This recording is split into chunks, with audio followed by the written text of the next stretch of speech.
Oi, espero que esteja tudo bem com você. Nessa segunda unidade, vamos falar um pouco sobre os procedimentos contábeis básicos e a dinâmica patrimonial.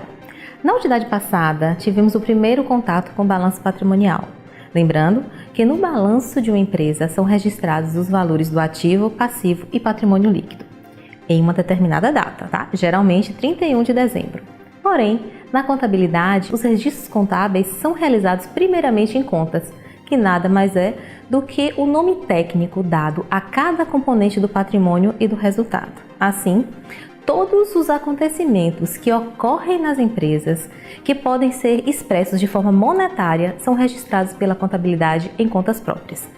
Vou citar um exemplo para ficar mais fácil. Uma determinada empresa compra mercadorias para revenda e paga à vista. Então eu pergunto, quais contas a empresa deve registrar esta movimentação? Para ficar mais fácil identificar as contas, podemos fazer duas perguntas. A primeira, qual foi a origem do recurso? Bem, como a compra foi realizada mediante o pagamento à vista, a origem do recurso foi do caixa da empresa. A segunda pergunta, onde o recurso foi aplicado? O recurso foi aplicado na compra de mercadorias, em virtude da aquisição deste produto para revenda. Assim, a empresa deve registrar a movimentação realizada nas duas contas, caixa e mercadorias.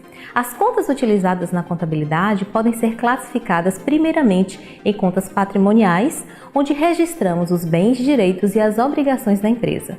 E temos também as contas de resultado, onde registramos as receitas, despesas e os custos. Nós detalharemos essas contas de resultado mais lá na frente. Vamos falar agora um pouquinho sobre os termos débito e crédito que nós utilizamos na contabilidade? Vamos lá! Na contabilidade, estes termos possuem significados distintos dos adotados na linguagem do cotidiano, em que as pessoas associam o termo débito a algo negativo e o termo crédito a algo positivo. Na contabilidade, não temos que fazer esse tipo de associação. O termo débito é direcionado à aplicação do recurso e o termo crédito à origem do recurso. Estas denominações são simplesmente convenções contábeis. Debitar significa registrar em uma conta, na coluna do lado esquerdo, um determinado valor. Isso representa lançar a débito. Enquanto creditar significa lançar certo valor na coluna do lado direito de uma conta, também conhecida como lançar a crédito. Para compreender melhor, vamos analisar a seguinte situação. Uma empresa foi constituída com um capital social subscrito no valor de R$10 mil em dinheiro. Então, o capital subscrito nessa operação representa o credor e o caixa representa o devedor. Temos nessa relação uma origem e uma aplicação de recurso. Vamos analisar fazendo aquelas duas perguntas novamente? Qual foi a origem do recurso? Bom, a origem do recurso foi a conta capital subscrito. Onde o recurso foi aplicado? O recurso foi aplicado na conta caixa. Então, quais contas foram movimentadas? A conta caixa e a conta capital subscrito. Lançar a débito representa a aplicação de recursos, enquanto lançar a crédito, a origem dos recursos. Fazendo o registro dessa operação, lançaríamos da seguinte forma: a débito, no valor de R$10 mil na conta caixa, e lançaríamos a crédito, o valor de R$10 mil na conta capital subscrito, ok? Então, na contabilidade, o termo lançar significa registrar, através da escrita, um fato contábil. Estes lançamentos podem ser realizados em razonetes, livros contábeis obrigatórios e auxiliares. Nesse momento, que chamamos a atenção para o método das partidas dobradas. Este método ele foi difundido na Itália, no século XV, pelo frade franciscano Luca Pacioli. E até hoje, ele é universalmente aceito, tá certo? Apesar de muito antigo, a gente ainda utiliza esse método.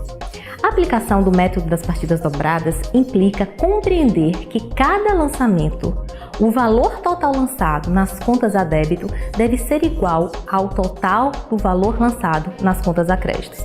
Desta forma, não há devedor ser um correspondente credor. Para cada origem existirá uma ou mais aplicações e para cada crédito existirá um ou mais débitos ou vice-versa.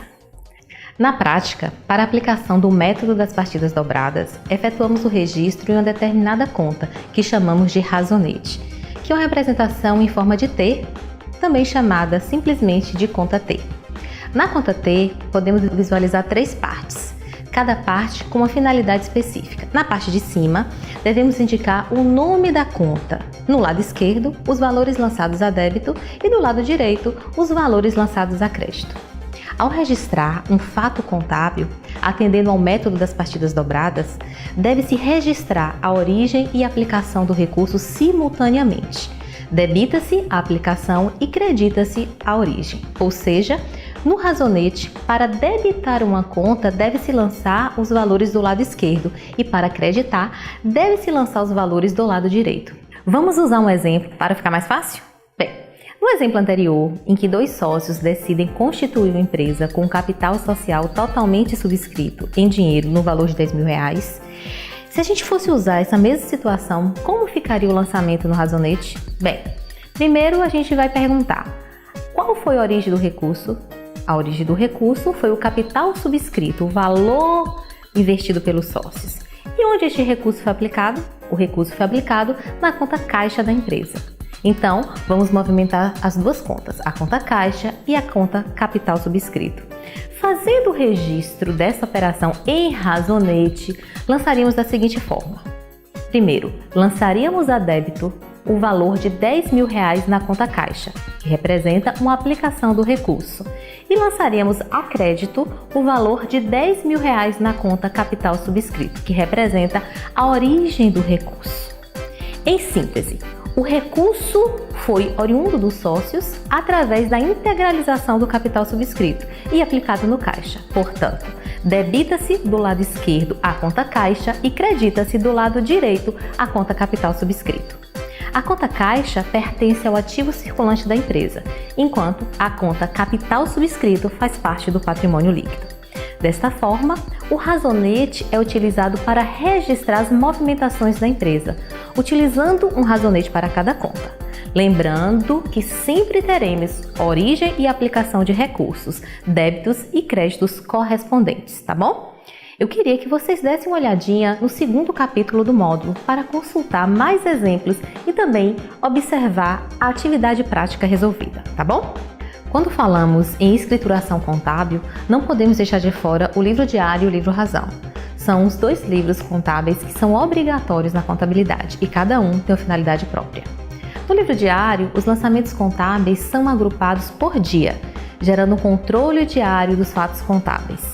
Enquanto no livro razão, os lançamentos contábeis são registrados por conta, gerando um controle individualizado de cada conta movimentada, ou seja, temos os registros individuais de cada conta, ok?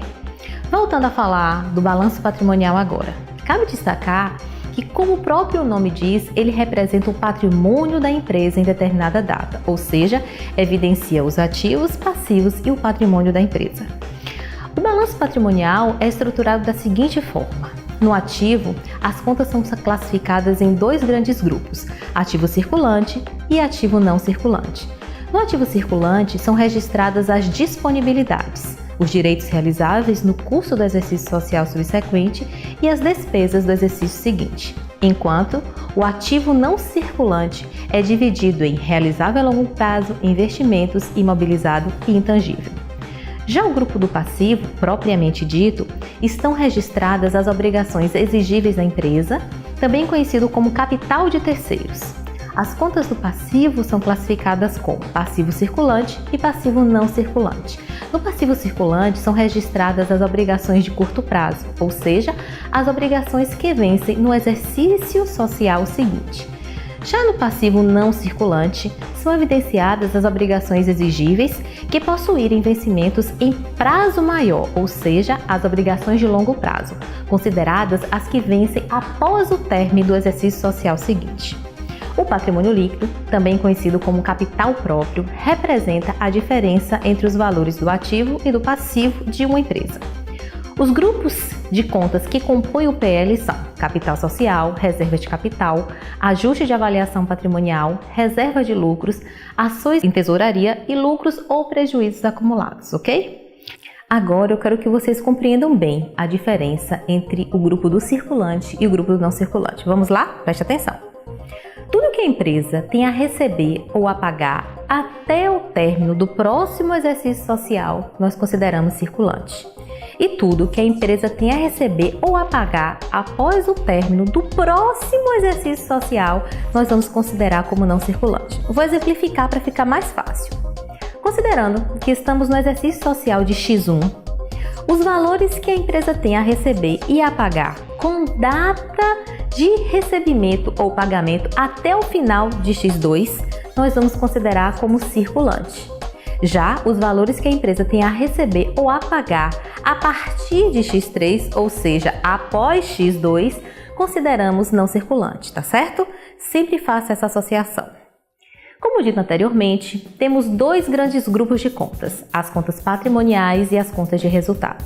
Já sabemos que as contas patrimoniais são evidenciadas no balanço patrimonial. Agora, as contas de resultado, onde é que elas são evidenciadas? Bem, as contas de resultado são constituídas pelas receitas, despesas e custos de uma empresa em um determinado período e são apresentadas em outra demonstração contábil. Alguém sabe qual é? É a demonstração do resultado do exercício, também chamada de DRE. Em termos gerais, as receitas compreendem a entrada de recursos ou direitos a receber para o ativo da empresa, que geralmente corresponde à venda de mercadoria, prestação de serviços. A receita também pode ser proveniente de aluguéis, juros sobre depósitos bancários e alguns títulos.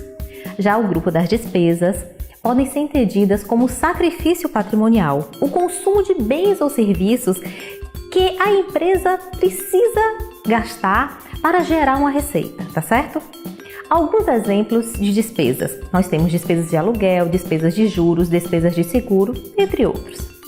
Cabe lembrar que o registro das receitas e das despesas obedecem ao regime de competência.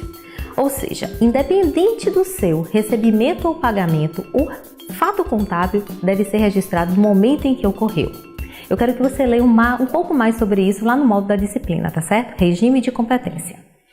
Quando confrontamos as contas de resultado, as receitas e as despesas, encontramos o resultado do exercício. Assim, apuramos se houve lucro ou prejuízo nesse exercício. Este confronto de contas pode apresentar um resultado positivo quando as receitas forem superiores às despesas, onde obtemos o lucro, ou um resultado negativo quando as receitas forem inferiores às despesas, gerando assim um prejuízo. No final do exercício social, todas as contas de resultado têm que ser encerradas através do lançamento de encerramento, tá certo?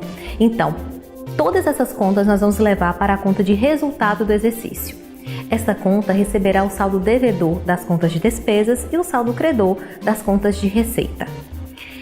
Ao final, essa conta resultado do exercício deverá ser transferido para outra conta patrimonial, lucros ou prejuízos acumulados, quando o lucro não for distribuído ou não houver outra distribuição, tá certo? Lembrando que as contas de resultado também são lançadas nos razonetes contábeis. Vamos ver um exemplozinho. No livro, lá no módulo, no capítulo 2, vocês vão ver alguns exercícios resolvidos, então quero que você consulte nesse momento para poder tirar um pouco mais de dúvida, tá bom? Temos a intenção de apresentar alguns procedimentos contábeis básicos, discorrer um pouco sobre a dinâmica patrimonial com este vídeo, falando sobre os tipos de contas, os lançamentos contábeis, fazendo introdução ao método das partidas dobradas e o registro em razonetes. Além de apresentar a estrutura do balanço patrimonial e comentar sobre as contas de resultado. Destaco que é imprescindível a sua participação no ambiente virtual, a leitura cuidadosa do módulo e a resolução dos exercícios, tá certo? Pois este vídeo foi apenas uma apresentação e introdução da segunda unidade da disciplina de Contabilidade Introdutória 1. Um abraço da professora Lorena e até a próxima!